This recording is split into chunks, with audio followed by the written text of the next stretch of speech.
Good morning. Hey, everybody. This is Rich Szerman. You've reached the Real Estate Fix. I'm your host, Rich Szerman, on KHTS, FM 98.1, AM 1220. It's a lovely Friday morning. I wanted to say thank you to all you guys who listen, to those of you who listen regularly. We're going to do things a little differently today. Usually we start the show with a market wrap-up, so you kind of know what's going on with the real estate market. But we're going to hold that to the end today. We're going to talk about it. Interest rates came down. Some good things happened. It's all good news. We're going to end on a positive note today. But today, because it's important and because the elections are only about another little less than a month and a half away now, a little more than a month and a half away now, I wanted to talk to you guys about Proposition 33. So we're going to get into that at the top of the show. I also have special guest Derek Statham in with us today. We're going to be talking about something I'm kind of new to, which is ceramic coating for the inside of your house. I've heard of it used on cars and things like that. I certainly know about that. I'm a car guy. I go to a lot of car shows and stuff. And Derek does that too. But they've just gotten into doing this on your countertops and your very expensive appliances and things like that. So we're going to have him in to talk about all that kind of stuff because it's a new process and it's really interesting. I was fascinated by it.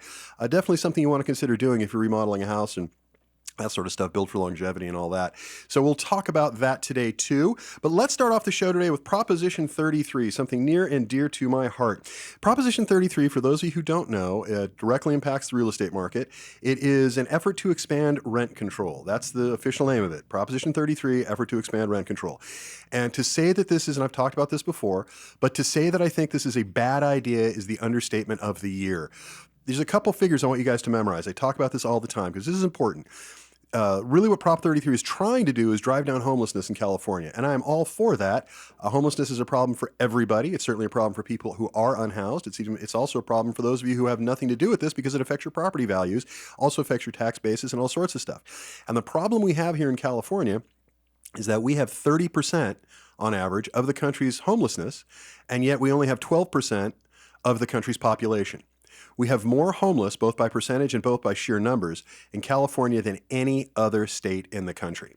And that's not a distinction we want to have. That's not something to be proud of. So we suffer from this problem more than any other state. And unfortunately, the government seems to have this idea, or at least parts of the government have this idea that they're going to somehow fix homelessness in this state, or curtail it at least, by pushing down on the private landlords. And that's just not going to work. I'll start you with this phrase. You do not solve what is essentially a supply problem. You do not solve a supply problem by retarding supply, by limiting supply. And that is what Prop 33 will do. It will limit supply. It will, in fact, make the very problem they are trying to fix much, much worse. That's just it. So let's talk about it a little bit. Proposition 33 would give local jurisdictions in California vastly more power to regulate rents, allowing them to put price caps on homes in situations where they currently cannot. Many cities, including San Francisco and Los Angeles, limit the amount landlords can raise the rent each year, which is fine. It's a policy known as rent control. Now, rent control in general, I'm a fan of. Rent control is fine to a point. We know the rules of the game. We all stick with the rules. That's how rent control works, and that's fine. That's good it's necessary for a healthy real estate market. But for nearly 30 years, California has imposed limits on those limits via a law known as Costa-Hawkins. Now, that's the thing to remember. Costa-Hawkins. There have been multiple operative in 2018, 2020, I think, there were attempts to roll back Costa-Hawkins before, and they always fail because they're a bad idea, but they always fail, and I hope this one will too. So according to that law, cities cannot set rent control on single-family homes or apartments built after 1995, and landlords, and this is the important part, landlords are free to set their own rental rates when a new tenant moves in. In other words, an old tenant moves out. And so it's one thing when you have a tenant in the property, you can't raise their rates that much. You can still raise them every year. You just can't raise them that much. And I think that's good. It's good for stability. But when a tenant moves out, like let's say you've had a long-term tenant that's been there for 5 or 10 years, and you've only raised the rent 2% a year. So you're under market, in other words, because the rents have gone up more than that. When that person moves out, you as the landlord have the right to charge market rent for the person moving in. And if you're charging too much, you won't get an offer. No one's going to rent it. If you charge too little, you'll have 100 people there. But the point is the market will dictate, as it should, the rental value for the property. And not for the person who's been there for years, but this is a new person moving in under new circumstances to start over, in effect. And I think that's fine. If Proposition 33 passes, this would all change. Cities would be allowed to control rents on any type of housing, including single-family homes and new apartments for new tenants. I can just imagine what the city council of, say, Pasadena or Santa Monica would do with this kind of power. It's already insane in both of those cities. We've talked about that before, the move in, move out. I had a client recently who, in order to get their house back so their mother could go live there for the last years of her life, she wanted to die in the house she raised her kids in, they had to pay out $32,000 to the current tenant, whose lease was up a long time ago, to get them to move out. and that's Pasadena. So there are a couple of municipalities around that would absolutely abuse this in the worst way, and again, make homelessness worse. And I'll explain why in a second. At the moment, state law limits rent increases for tenants in apartments and corporate-owned single-family homes that are older than 15 years. The cap is set at 5% plus inflation with a maximum increase of 10%. That is totally reasonable. A cap at 5% plus inflation with a maximum increase of 10%, this is per year or per lease term. If you have a longer lease, it'd be longer. Shorter lease could be shorter. It makes perfect sense. That's fine. But making it worse than that? Anyway, local jurisdictions can impose stricter caps, but with limits. State law generally prohibits local governments from putting rent control on single-family homes, as well as apartments built after February 1st, 1995. Get that? After 1995? What does that mean? That means you want to build new properties. We're trying to make that happen. Prop 33 would end that. In some cases, like the city of Los Angeles, the cutoff date is even earlier. The law allows property owners to charge whatever they want when a unit becomes vacant. Once a new tenant moves in, the limitations take effect. If Proposition 33 passes, it would repeal the state law that bans localities from capping rents on vacant units, single-family homes and apartments built after February 1st, 1995 or earlier. Local governments wouldn't be required to regulate rents on such properties, but they could if they wanted to. Again, this is dangerous. The idea that, the city council of places like Santa Monica are going to just say, you're fine, don't worry about it, we'll leave it alone. Trust me, they're going to meddle, and they're going to do it badly, and they're going to do it wrong. I think actually the majority of the city council of Santa Monica are actually renters, if I'm not mistaken. So let's talk about who supports this bill, because that'll tell you a lot. The measure is sponsored by the AIDS Healthcare Foundation. I don't know why the AIDS Healthcare Foundation is sponsoring a rent control amendment, but okay, or addendum, okay, fine. They're a Los Angeles nonprofit, that's fine. And they've been involved with housing for many years. And in general, I agree with a lot of stuff that they do around housing and certainly around healthcare. But this is a bridge too far by a lot. So anyway, the group was behind two similar statewide rent control initiatives that failed in 2020 and 2018. That's what I was talking about. Who are the opponents? Well, many in the real estate industry. You can count me among them. The California Apartment Association is organizing a campaign against the measure. But why is this thing on the ballot? I think that's really key to understanding this. It's on the ballot because rent in California is sky high. In 2022, more than 50% of tenant households in the state paid over 30% of their income on rent and utilities. And I'm here to tell you that's 30% is, I think, a low number. I think most people pay more than that, a larger portion of that of their income for rent and utilities. And that's a level that most experts say is just burdensome and cannot be sustained.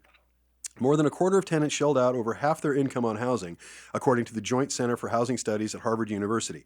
Supporters say Proposition 33 will give local governments tools to ease the affordability crisis for their residents. No, it won't. What it will do is it will create a permanent rental class, a permanent tenant class, which is what we try to avoid because ownership is good, rental is bad. Renting is something you only want to do in the short term till you can get to the point of owning. Without an ownership society, we are lost. So, and that we've been losing that battle in California every year since 1971, the year I was born, because every year that has gone by, the percentage of owners versus the percentage of renters has gone down in this state. We currently have the second highest state, we're the second worst state in the union as far as the amount of owners versus renters. There are too many renters and not enough owners. A better way to approach this program, to approach this problem, would be to provide better incentives for people to buy houses and turn them into rentals. Incentivize it, don't disincentivize it. All the silly things. Only government will work this way. Anyway, so let's talk about the money, because this is the part that really chafes me.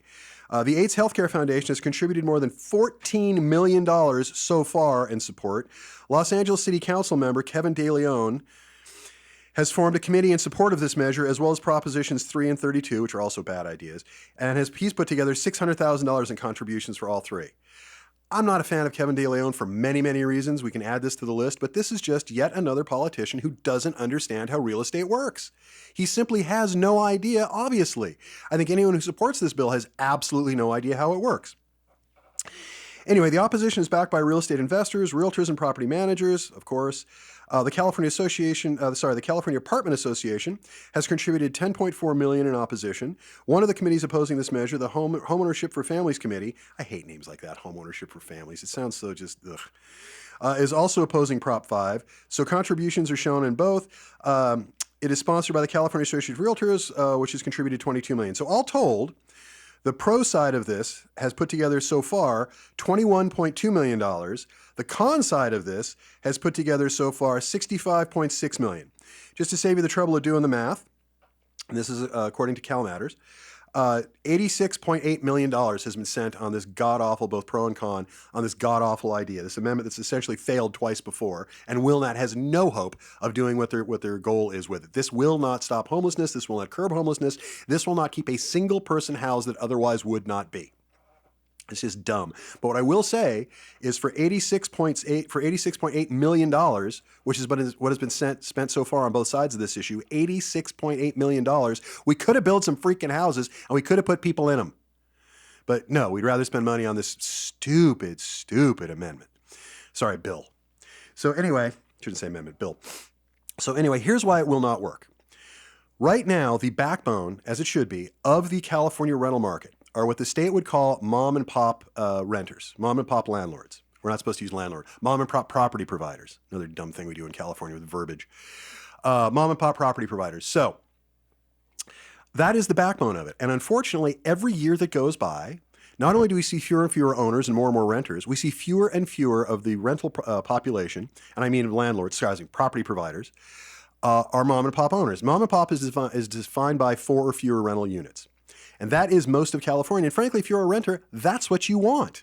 Because corporate landlords, guys who have 3, 4, 5,000 properties in California, and some of the biggies have even more than that, they're not going to be, they don't have problems with AB 1482 and some of the other stuff that's come along because they have attorneys on staff. They have legal departments. So what you do when you come up with stuff like Proposition 33 is you incentivize corporate ownership. If I got 5,000 is not going to make much of a difference. And you disincentivize the mom and pop landlords because you make it much, much harder and much, much more expensive and frankly, much riskier for somebody to say, you know what, instead of keeping my money in the stock market where I'm making 4 or 5%, 6% a year, whatever it is, I'm going to put my money into housing because I think I can do better there. And as part of putting my money into housing, obviously that's going to be rental property because I'm not going to put it in the house I live in. I'm going to buy a rental property. Most people's retirement portfolios usually have a real estate component. Usually, if it's being done properly, in my view, everybody's different, of course, they have a component of that involves a rental property, 1 or 2, sometimes as many as 3. And that is usually a healthy thing to do for retirement. Because most people need the equity from the house they live in to be able to retire, and building equity in another property usually will do better than the stock market, as long as it's not riskier. Now, when you do stuff like this, I'll tell you a quick client story. I've got a client right now, he's got a house over in Stevenson Ranch. Lovely guy, nice guy, rented a house. This is a 4-bedroom, single-story house with a pool and a view in Stevenson Ranch that he was renting for $2,200 a month. Obviously, that's a very, very good deal. Anyone with the sound of my voice who's a renter would kill for that deal. Market value for that's about $4,200, $4,500 a month. So he's less than half of market value. Now, he's a nice guy, the landlord, property provider. He's a nice guy, and he has not raised the rent on this property in the better part of 10 years. Fits for his economy, works for him, he's good. Obviously, the tenant's very happy with that, but now my client's insurance costs and other costs have gone through the roof. In order for him to break even, he's got to raise the rent. Now, he cannot go to that tenant under the current rules, and this is in Santa Clarita, where we don't have a lot of rent control. Under the current rules, we have some. He cannot go to that tenant and say, hey, I'm terribly sorry, the market value for this house is $4,500 a month. Please pay me $4,000 a month. Because you're limited to the amount that you can actually increase the rent. So now what we were able to do is we were able to get a new lease in place. We got new disclosure signed. We got it all worked out. We cut a deal for all parties that works. It's still a vastly discounted rent, but it works nicely for the landlord. At least he's able to meet his, again, property provider, but at least he's able to meet his obligations every month. This would make that almost impossible because what this would do is it would limit the amount you can raise the property rent to such a degree, it would limit it so badly that if you are a nice landlord, property provider, and you keep somebody there long term and you don't raise their rent every year, which I would think most tenants would think not raising your rent every year is a good thing, you will lose the opportunity to raise it to market value in years that come because you're limited to a couple of percentage points a year if this goes through. This is what cities will do. I don't think Santa Clarita will do it, but others certainly will. And it will damage the rental market. In other words, if you are an individual and you are considering right now buying a condo, small house, something like that you are going to rent out, mom and pop landlord, property provider, mom and pop property provider. Well, this can be a nervous tick. This would disincentivize that. If this passes, you're not going to want to do that. You're going to want to leave your money in the stock market or wherever else you're doing, and you're not going to want to buy rental property because it makes it too dangerous. AB 1482 has already created a situation, that started in 2019 and continues to get worse, has already created a situation where if you are a landlord right now, aside from the lease, you have 98 pages of disclosures. Think about that. The lease is only 4 or 5 pages long, but the tenant has to read and sign 98 additional pages of stuff. So says CR, this California Association of Realtors, the local board in the state of California. 98 pages of disclosures in the state of California. Most important of those being the rent cap and just cause addendum, because without that, you can't even evict somebody unless they're not paying. The end of the lease no longer means the end of their lease term. If it's a year-long lease and at the end of the lease, I'd like to move back in my house. Sorry, doesn't work that way. Now you got to pay off the tenant to get him out, unless you fit one of some very strict requirements. And that's already the law. 33 would make it so much worse. What will happen if Prop 33 passes, and I'm not an uninformed person, I'm at ground level, I deal with tenants, I deal with property providers, I'm deep into this issue, and I'm telling you, if Proposition 33 passes, the end result will be fewer available rentals, more homelessness in this state, and less people investing in real estate, and more corporate ownership. So if you want more corporate owners, fewer mom and pop property providers, and fewer options for tenants, fewer options for people who find themselves homeless, then Prop 33 is your bill. But if you don't want that, then don't vote for this thing. Please vote no. It has lost twice. It should lose a third time. It's a dumb idea put together by people who do not know what they're talking about. I don't know how else to put that, because this is just a bad idea. Again, you do not fix what is essentially a supply problem by further limiting supply. And this is what will happen. What the state should be doing is they should be saying, hey, if you want to take your money out of the stock market and buy rental property, or you want to do wherever the money's coming from, if you want to buy rental property, we as the state of California will incentivize you to do so, because having more units available for rent, having more supply is the solution to the homeless problem, at least a chunk of it. Now, there's a lot of mental health things, a lot of other things that go with that, but at least strictly the supply end of it, which is what makes rent so high as well, you can solve that by incentivizing people to buy rental property, to invest, to create rental property. Every year that has gone by, you have fewer and fewer individual owners, you have more and more renters, you have more and more corporate owners. That is not healthy for the state's economy. It just isn't. It isn't healthy for renters. It isn't healthy for property providers either. This has got to be fixed. And we don't fix this by making the problem worse. You don't put out a fire by throwing more gasoline and hay on it. That's not what this is going to do. Giving individual municipalities the ability to control rents is going to be a disaster. It just is, and it should not happen. So I think we've talked about that pretty well. So, and I can't believe that we spent almost $90 million on this piece of nonsense on both sides. Because my goodness, what we could do with $90 million, you know how many houses you could build for $90 million bucks?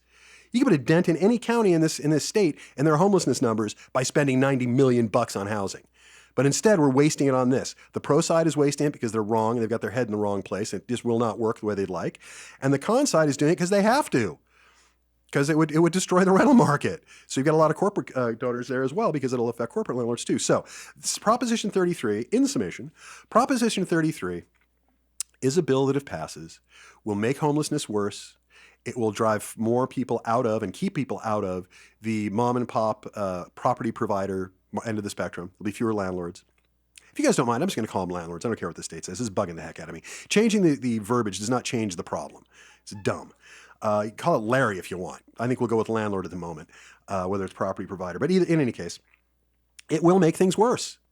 It will simply make things worse. And if the state wants to make things better, incentivize people to buy and build rental property. That will make it better. There are a couple of acts that are doing that now, but not nearly enough.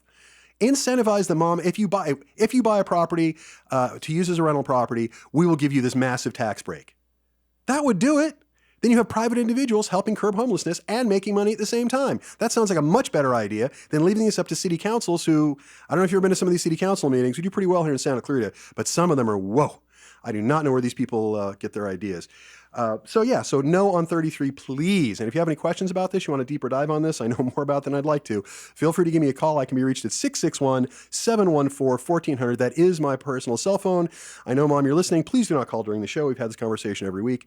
It's not an emergency till we get off the air. 661-714-1400. I'm your host, Rich Szerman. You're listening to The Real Estate Fix with Rich on KHTS, AM 1220, FM 98.1. Please listen to the break. We have Derek coming on. We're going to talk about ceramic coatings. I know it sounds a little dry, but trust me, when you hear about this, you're going to like it. It's a good idea. We'll be back shortly. Thanks, guys. Hey everybody, this is Rich Szerman. You're listening to The Real Estate Fix. I'm your host, Rich, and I appreciate you guys tuning in. Hope you listen through the break. And if you do support any of the people who advertise during the show, I'd appreciate it, because when you advertise them, when you use their services, you're supporting the show, and we do appreciate that very much. Anyway, I want to move on. We got a special guest today. We're talking all about Prop 33, and we're done with that. Now we're moving on. Special guest today, I have in studio with us Derek Statham. I'll get it. Statham. I'll figure it out. And Derek owns a company called Statham Details and Finishes. You guys have done primarily cars, I think, up until this point. For 40 years. Yeah, so you've been doing car stuff for 40 years. They're very, very well known. And you guys, if you go to car shows and stuff like that, you will have heard that name before. I will tell a quick story, hopefully not to embarrass Derek at all, but I know your mother-in-law as well, and I adore your mother-in-law. And before we met, just a story about all mother-in-laws or mother-in-laws, she described you as her son-in-law who washes cars for a living. Which I think is hysterically funny, because it's a little bit more in depth and the numbers are a little bit larger than that when it comes to what you guys do. So what you guys do is you'll typically go in, correct me if I'm wrong, somebody will have like this incredible classic car that you sent me pictures of. What was it a 32 Cadillac or something? It was yes. That gorgeous blue one. And what they'll do is so these cars that are worth hundreds of thousands of dollars, I'm sure there are probably a couple that are close to, if not over $1 million, and they'll come to you and they'll say, okay, Derek, I've got this car. It's got this incredibly expensive paint job on it, and we want you guys to run ceramic over it, so that way if somebody does, I don't know, drop a soda on it, try to ding it with a door, that kind of thing, it's much more durable. And that's kind of the idea, right? Yes. We have that right? Okay, so now what we're doing, and this is the part that I'm really excited about and I want you guys to hear about, that's why I asked Derek to come on today, is we're taking that same idea, that same basic technology, and now we're applying it to home interiors. Correct. Countertops and kitchens and things, expensive appliances and things like that. Yeah, speaking as a guy who just spent a substantial amount of money on granite countertops, and granite's pretty durable, it's pretty good stuff and all that, but my wife the other day put a pot down on it without a trivet underneath it, and it didn't damage the counter, luckily enough, but it almost gave me a heart attack because, again, we spent a fortune on granite countertops. So this is to kind of deal with some of that stuff. So why don't we start here? The most basic question. I mean, we and I talked about it a little bit, so I understand a little bit, not as much as I should, but a little bit. Why would somebody want ceramic coating? I mean, I know we talked about what you'd want on your car, but why would they want it in the house? Because of sanitary reasons. 50% of all foodborne illnesses come from your own house. Plus, it's also protect completely against burns, stains, everything. The old-fashioned way of putting the films on don't work as well. The ceramic works, and it's on there permanently. Well, like, for example, I've got a client right now with a rental property who remodeled it a year ago, and they put in quartz countertops because quartz is less expensive. Right. And, of course, the tenant was making spaghetti, put the pot down on the countertop, and now there's this big kind of brown and black ring where the pot was sitting because the quartz can't handle the heat. Now, if that countertop had a ceramic coating on it, it would have fared better, yeah? Yes, it has 45,000 Fahrenheit protection against it, so it's not going to burn at all. Well, that ought to do. So even if you have, like, for example, if you have a property where you went for a really good-looking countertop, but because quartz is like half the price of granite, typically, so you put in a nice quartz countertop, now you can put the ceramic coating on it and essentially have it as durable as, if not more durable than anything else, and healthier and exactly. everything else. Okay. So that's kind of your reason for doing it. It's healthier. It'll make it last longer. And is there anything else I'm missing as far as? Yeah, we also do all the kitchen appliances. We do a lot of bathrooms, tiles, showers, everything. So you can use it on kind of anything, right? Any surface. It is the best surface protection in the world. Well, that was going to be my next question: is what surfaces can be ceramic coated? So showers as well. Everything. So we've got a listing right now where they spent. I won't tell you how much they spent. I know the number; it's outrageous. But what they spent in a shower, and it's all this gorgeous, tile, and it's really nice, all this travertine, and it's really beautiful stuff. But in their case, because it's in a shower, it's getting daily use, and so they're getting that white kind of film that we get here in Santa Clarita because of the hard water. And it wouldn't prevent necessarily the buildup, but it'd make it a lot easier to clean. Absolutely. And it wouldn't seep into the tiles and stain it and stuff like that. Okay, so I want to make sure I got that right. All right, let's move on next. Hey, here's my next question. What does the process entail? What actually goes on? So let's say with the client, somebody hears you, they say, "Hey, we'd love to have Statham Details and Finishes come out, and because I've got this really gorgeous stove, I got this great kitchen, my bathroom, I remodeled my whole house, or just bought a brand new house, and it's all gorgeous, and I want to keep it that way. Plus, I want it to be easier to clean and healthier. And you guys come out, and what happens?" So what we do is we will isolate one room at a time so it doesn't bother the rest of the house. Okay. We will go in and make sure the surface is completely clean. We will go in and make sure all the iron and everything is pulled out so it's more adhesive when it's put on. And we will apply the ceramic, and then we need it to cure for 48 to 72 hours. Okay. Because it's going to become very hard, and it's going to be your best protective coating you can put on anything. When you talk about, say, getting the iron out, what does that mean exactly? Well, you want it whenever you put it, just like when you're doing cars and so forth, you want to make sure there's no oils or there's no irons because it's not going to become as adhesive as it should be. We want it very adhesive. The preparation is so important on this. So it's almost like you're scrubbing down for in an operating room. You're getting it just perfectly, just clinically, as clean as you possibly get it. Yes. And that's when you go ahead and apply the thing. And it takes 48 hours to cure. When you're doing this, you say you isolate one room at a time. Is a homeowner okay to stay in their house while this is going on? Or is this sort of thing they have to leave? So No, so you don't have to relocate. So not at all. All right. My daughter's going to be upset. She thought she was getting a free trip to Disneyland. Okay, so again, you don't have to leave the house when this is being done. They isolate one room at a time. It takes probably 2 or 3 days to kind of get from start to finish. Am I guessing? It all depends on how Size much of the they job, have I done. suppose. Yeah, Yeah, I exactly. suppose. Okay, yeah. So that's how it works. So it's a great thing. So you don't have to move out of your house. They come in, they do it. They do all the cleanup. They do all the prep work. You guys get it all ready, and then you apply the coating and do all the stuff that needs to get done, and it sits for roughly 2 days, and then it's cured, and then you go right back to your life. It looks the same as it ever did, except now it's a lot more durable. Although I did notice in looking at some of the videos and stuff that you recommended, some of these, especially granites and natural stones, they almost keep that kind of wet look. And I mean that in the best possible way, because especially like with a lot of the tiles, the real stone tiles, they start, they look really good in the showroom because they got that gloss on them, and then when you install them, they look a little bit duller. But then when you do this, the ceramic coating on it, it seems to kind of bring back that luster as well. Yeah, it enhances it definitely. So not only is it better for it, not only is it better for you as the person because it's healthier and will last longer and it's easier to clean, but it also looks better. So this kind of wins on all fronts there. This is definitely something I was very excited when we started talking about this because this is something I think has been coming for a while, and I think it's going to become commonplace in houses as time goes on because just the cost of material, it's being used over in the UK almost a decade now. It's been out for about 10 years, but it's really hit here in the last 7 years. Yeah, I saw Australia as well. I guess they have a big market for this. So I assume there's a company that does that. But yeah, things are more and more expensive as time goes on. Building materials are more and more expensive. And I think spending a little bit more to have it last 5, 10, 20 times as long is not a bad thing. I think it's a very, very wise investment. So if somebody, now I would just recommend if somebody wants to do this, they should just call you, and that should just be the end of the conversation as far as I'm concerned, but then I know you would have my own reasons. But what are the key things that people should look for when they're hiring somebody to do ceramics? If you're saying, hey, I want to get this done, and I want to do my whole kitchen, my bathrooms, because whatever, what should they be looking for? Okay, first of all, they should be asking what is the experience of the person that's doing the application. That's very important. Sure. Second, they should be making sure they use a professional grade, not a commercial grade that you can buy at Walmart or any other store. It needs to be a professional grade. And the single most important thing is the prep work. Without the prep work, nothing's going to last. It's not going to turn out right. So the prep work is the most important thing you can do for ceramic finishing, whether it's on a car or on countertops. Yeah, I watched a video last night of one that was done badly, and I think it was from an apartment in Australia, judging by the accents. And you could see it was like these little bubbles that had formed in the corners and the edges of all the countertops and stuff because it just wasn't done right. And from what I understand, you can't really strip it and start over again. It's just done. It's just screwed up, and you need a new counter if it's not done properly. Exactly. We've never had that problem. Yeah. Well, that's why I like to share with you guys. It's insider information. This is somebody who does this all day, every day, and he's telling you what you need to look for. So I think you just make it easier and just call Derek, and he'll get you set up. We'll give out his information here before the end of the show. Well, that actually leads into my next question, which is this something somebody can do on their own? And obviously the answer, I knew the answer to that before I asked the question, but obviously the answer is no. Because the stuff you get, I don't mean to cover, but the stuff that you get at like a Home Depot or Lowe's, it's not the same. Exactly. It's not the same quality. It's not going to last the same. It's not going to be the same. It's also not going to give you the same consistency of, because if you ever watched some of these like how-to, I spent last night watching all these videos trying to get ready for the interview today. If you watch any of these how-tos, like the ones at Home Depot and some of these guys will put out, or the guys who sell products there, I should say, it's not really done by Home Depot, what they think you're going to be able to do on your own is pretty hysterical. I cannot look at my countertop, even once clean, and tell you that's been cleaned evenly. Right. I have no idea what I'm looking at. I will tell you that it's a clean countertop. There's not goo on it. Yeah, we have special infrared lights and 5,000 IU lights, and we make sure everything is immaculate before we even try to put anything on. So the equipment, it's not only just knowing what you're doing, but it's the equipment involved as well. This is really not something you want to tackle yourself. I mean, maybe the industry will get there at some point. Somebody will come, a 3-amp will come with a magic chemical that will allow that. But at this point, and probably for the foreseeable future, it's just not a good idea. I had a $300,000 or $400,000 car. I wouldn't try to do this myself. I certainly spent a lot more than that for my house. I'm not doing this myself.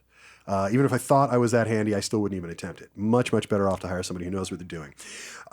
What's the typical cost? I mean, obviously the cost depends on every job is different, but what's the kind of the typical cost for like a kitchen or a bathroom or something? Well, hypothetically, if you've got a countertop that's say 30 square foot, the average in the nation is like $1,500 to do that countertop. We do it for around $1,250. Okay. But if somebody comes in and wants to do their whole kitchen, then you're putting together groups of things we can do, so we can actually give you a better discount when we do that. Okay. Typical kitchen will run anywhere from $4,500 to $8,000. So we just remodeled a kitchen. We spent about 60 grand doing it. So doesn't seem like a terribly, it's less than 10% increase in the cost to make it more durable, look better, and last longer, and be healthier. Right. And we also offer on the first job that we come to do for you, we offer a 15% off. Oh, even better. Well, if you guys hear that, so you get 15% off on the job as well. So now all of a sudden your $4,500 kitchen is now down to a little less than $4,000. That's pretty good. Countertop would be what, $1,500 for counter, so you're down to about $1,200. Well, you said $1,250 for basic counter stuff, so you're down to almost less than $1,000 there as well. That's fantastic. I mean, that is absolutely fantastic. So, before we go any further, let's give out your information. Let's tell the people who you are and how they can get a hold of you. Derek Statham, Statham Detailing Finishes. The phone number is 310-666-8523. Give them the phone number again, would you? 310-666-8523. Okay, so if you are interested in this process at all, you just give Derek a call. He'll be happy to take the call. He'll be happy to talk to you about it. You can certainly always call me as well. I'll point you in the right direction. My phone number, as always, we give it out on the air every week. My phone number is 661-714-1400. And for those of you who are curious, yes, that is my personal cell phone number. If you want to call it just to check, you're welcome to, although text is probably easier. But that really is my phone number. And I know people are astonished I give it out on the air every week, but it just works best. So you can also get a hold of me through the station. You can find Derek through the station, whatever you guys need. So call me, call Derek, whatever you need. He'll get out to set it up for you. He'll take a look at it, but it is something especially if you've got a house that you want to keep in, the proper working order, you want to keep it looking good for as long as possible. It is definitely something you should think about as part of your housing costs, because I can't tell you the number of houses where we've gone in and we go, well, gee, if this kitchen looked as good now as it looked 10 years ago and you remodeled it, you'd get a lot more for this house. But now somebody's going to come in and they're going to want to make replacements, they're going to want to fix things, not because it's a matter of choice, but it's a matter of necessity. Because if there's a great big stain in the middle of your quartz countertop because somebody burned the countertop, you're going to have a problem selling that house. You just are. You'll sell it for less, a lot less than it would cost if you'd put ceramic on it to begin with. So I cannot recommend this process highly enough. I think it's a very, very good idea. Is there anything you want to add? Do we miss anything? While we're at your house, if you decide to have your house inside done, we can also do your car while we're there. Oh, even better. I've got a car that I need to do some work on first. Yeah. So it's just one of these things where this ceramic coating is going to become more and more popular as time goes on. It lasts longer. It makes things look better. It makes things a whole lot more durable. And between what it costs for cars and houses and all the things that we put in them, it's just a good way to protect your investment. It's just a good idea. Absolutely. It just is. To me, it just strikes me as common sense.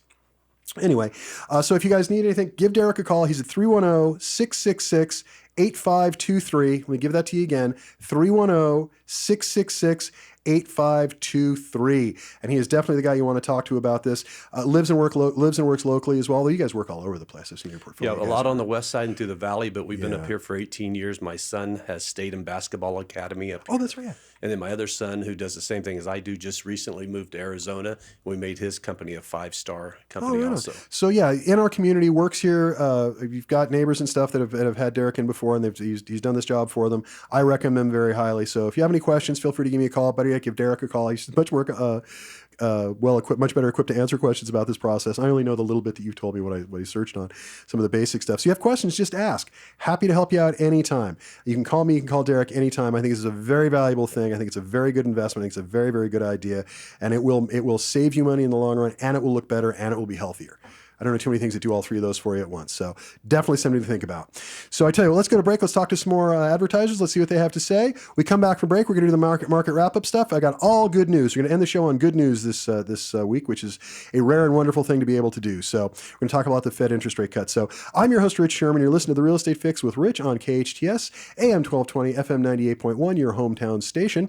Please listen to the break. When we come back, we're going to talk about the market. Thanks, guys. Hey, everybody. Thank you guys for listening through the break. Always appreciate that. Thank you very much. And those of you who listen to the show so far, I appreciate it as well. Thank you for listening. I hope you heard Derek Statham come in. We were talking about Statham come in. I got his last name. You heard him come. He talked all about ceramic coatings and the value of that. I think it's a very, very good idea. It's not it's an incremental cost increase, and boy, will it make a difference, especially if you're going with quartz counters. It makes a huge difference.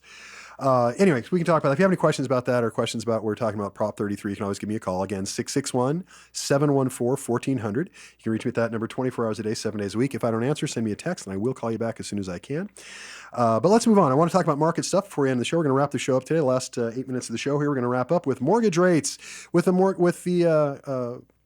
market wrap up. And the most important thing that's happened is day before yesterday, Wednesday, the Fed had their meeting. And as predicted, as I've been telling you guys for months, the Fed has finally cut the interest rate. So, the standard 30-year fixed mortgage averaged 6.09 in the week that ended in this current week. So we're down to just a hair over 6%, which is down from last week's 6.2 and substantially below the two-decade peak of 7.79 seen last fall. In fact, right now, 6.09% is the lowest level of mortgage interest rates since early February of 2023. A separate report from the National Association of Realtors, however, was also released yesterday, showed that sales of previously owned homes in the United States fell sharply in August despite the mortgage rates plummeting this month. But with mortgage rates continuing a downward trend, much more housing demand will likely be unleashed onto the market after the Federal Reserve finally cuts interest rates this week for the first time in 4 years. 4 years without an interest rate cut. Nice of the Fed to finally get on board. Again, when the Fed said they were trying to crush inflation, they're talking about how they're going to beat inflation. What they're really talking about, last year at least, is housing prices. So the Fed feels they've done enough damage to the housing market that they can kind of let their foot off the throttle here a little bit, which is good. So, with mortgage rates coming downward, which is great, much more housing demand will likely be unleashed onto the market after the Federal Reserve finally cut its rate. However, according to NAR data, NAR, National Association of Realtors, existing home sales, which make up the vast majority of the market, slumped 2.5% in August nationwide from the prior month. So interest rate starts to go down because it started to go down because everyone knew they were going to cut the interest rates. The interest rate started to go down about a month ago, which is good.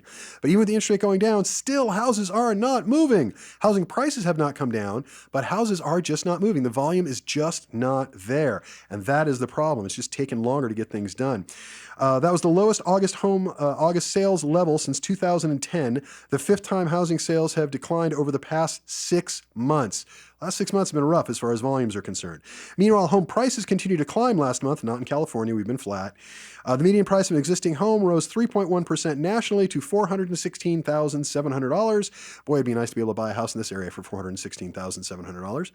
We're a little bit more than that. Average cost here is about $900,000 for a house. But anyway, it's gone up for the 14th straight year-over-year increase as a record for August home prices. So it's nice that prices are up in the rest of the country. However, prices are not up in California. We've been flat in Southern California as far as the amount it's appreciated. But the more important number is that we have so few houses that are actually selling. So few houses are actually getting bought. So now the entire U.S. economy has begun a new chapter after the Fed delivered its first rate since the onset of COVID-19, again 4 years ago.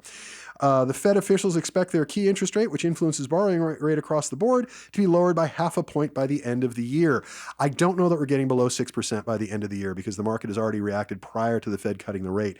We will see what happens. That would be nice. My personal prediction is, and I've been saying this for a while, is I figure we will get down to right about where we're at now, but by the end of the year, I think we'll get down a little lower. We might even tick a tear under 6%, maybe. We'll get to 5.9 if we're really lucky. But I don't think we're going to get to the 5.5, which is where we're going to reach parity. And until we get to 5.5, it's still going to be a bumpy road for the market. I do think we're going to reach 5.5 sometime in 2025, but it's going to be a slow march as far as the interest rate. It's going to be stable at 6% for a while. And that's not just my opinion. That's also the opinion of chief NAR economist Lawrence Yun, who says it could take 3 to 4 months for lower mortgage rates to boost demand for housing. He also said the mortgage market is already priced in expectations for additional Fed rate cuts, which mean any further decline in mortgage rates this year will be minimal. I think the Fed is going to cut the rate. The prognosticators are saying 2 more times before the end of the year. I don't think we're going to get 2 more times. I think we're going to get 1. I'd like to be wrong about that. That'd be swell. But I do think in the December meeting, they're going to cut it again, which would be nice. So we may get under 6% by the end of the year. Now, again, just a refresher, the federal government doesn't set the interest rate for mortgages. What it does is it sets the federal funds rate, which has a direct effect on mortgages. So there is a little bit of slip and slide between those two things, but they do generally follow each other. So yeah, right now we're down to 6.09. We were at 6.2, and at the worst of it, we were at 7.79. Some people had interest rates over 8%. It was awful. Anyway, although mortgage rates have fallen considerably in recent weeks, we've not seen evidence of corresponding increase in loan application activity. This is according to Doug Duncan, Fannie Mae's chief economist. Nor has there been any improvement in consumer home buying sentiment. That's not good. We think it's likely that many would-be borrowers are waiting for affordability to improve even further, and that some may be anticipating additional declines in mortgage rates, given expectations that the Fed will lower the federal funds rate again. Others may be waiting for household incomes to improve further to offset some of the recent home growth price trends, or they may be thinking that the future supply growth will ease affordability. Regardless of the level, we expect affordability to remain the primary constraint on housing activity for the foreseeable future. Houses are too expensive and they're too hard to buy. And we now think full year 2024 will produce the fewest existing home sales since 1995. Sit on that sentence for a minute. This is according to Douglas Duncan, Fannie Mae's chief economist. We now think full year 2024 will produce the fewest existing home sales since 1995. That is a recession, boys and girls. Whether it's a recession across the board for everything, and you can call it a countrywide recession, I don't think is accurate, but you can absolutely call it a housing recession, because here is the reality. If you are a buyer right now, you know that every day that goes by, more inventory is coming on the market, which means you have more choices. You also know, if you're a buyer right now, that interest rates are going down and are probably going to continue to come down. I don't think they're going to come down a lot, but they are going to come down a little. So what that means is, if you're a buyer, whether you're buying your fifth house or your first house or any place in between, or rental property, whatever you're doing, you know, if you're a buyer in the market right now, that the more time you take, the better deal you're probably going to get. Now, that's not a guarantee for sure, but that's kind of where people's heads are at. So we are just not seeing enough buyers in the marketplace, even with the interest rate coming down, which is good. And that'll kind of manifest over the next couple of months. It's not a one-to-one kind of thing where they do it on Tuesday and it manifests on Wednesday. It doesn't work that way. It takes time for that to kind of settle into the public consciousness. But let me go over some numbers for you so you see what this means. These are real-world numbers. Let's assume an $800,000 purchase price with 20% down, which is $160,000, pretty typical in our area. So $800,000 purchase price, a little under the average here for a single-family home. It's 20% down with a conventional 30-year fixed rate. A year and a half ago, when the interest rate was 7.79%, your monthly payment, not including taxes and insurance, this is just payment and interest, your payment was $5,196 a month. 6.2%, which is where it was a week ago, your payment is $4,513 a month. That's $683 per month savings from where it was a year ago, $8,196 per year that you'd be saving, simply because the interest rate's gone down. And now we're at 6.09%, which means your monthly payment under the same parameters would be $4,467 a month, which is a $729 per month savings from where we were a year to 18 months ago. $729 per month you could be saving on that same purchase, which is $8,748 a year. So having the interest rate come down is a big, big, big deal. It's not the difference between 6.5 and 6 or 7 and 7.79 and 6.02. That's not, you can't think of it in those terms. You got to look at it in real world terms. The difference between a 7.79% interest rate, which is where we're at, and a 6.09% interest rate, which is where we're at today, on an $800,000 purchase is $8,748. That is a lot per year. So it is a big, big deal. So if you're thinking about buying a house, start gearing up, because I think the rates have fallen. They're going to fall a little bit more, but I don't think they're going to fall a lot. I don't know if we're getting under 6% by the end of the year, or maybe we'll get a hair under, which would be nice. But if you're a buyer, get out there, because the deals are not going to stay. And what will happen eventually is we are going to get buyers back in the market, and that'll send prices back up again. So the next couple of months is when you want to get serious about this. So if you have any questions about any of this stuff, give me a call. I'm your host, Rich Szerman. You're listening to The Real Estate Fix with Rich. Thank you guys for listening. I always appreciate that. Give me a call if you have any questions, 661-714-1400. Thank you guys. As always, I appreciate it. Call me anytime for real estate advice, real estate problems, whatever you got going on. Consider me a resource. I'm happy to help. If I don't know the answer, I know the people who do. Give me a call. We'll point you in the right direction. Thank you guys for listening. I'm your host, Rich Szerman. You guys have a great week. Be good humans.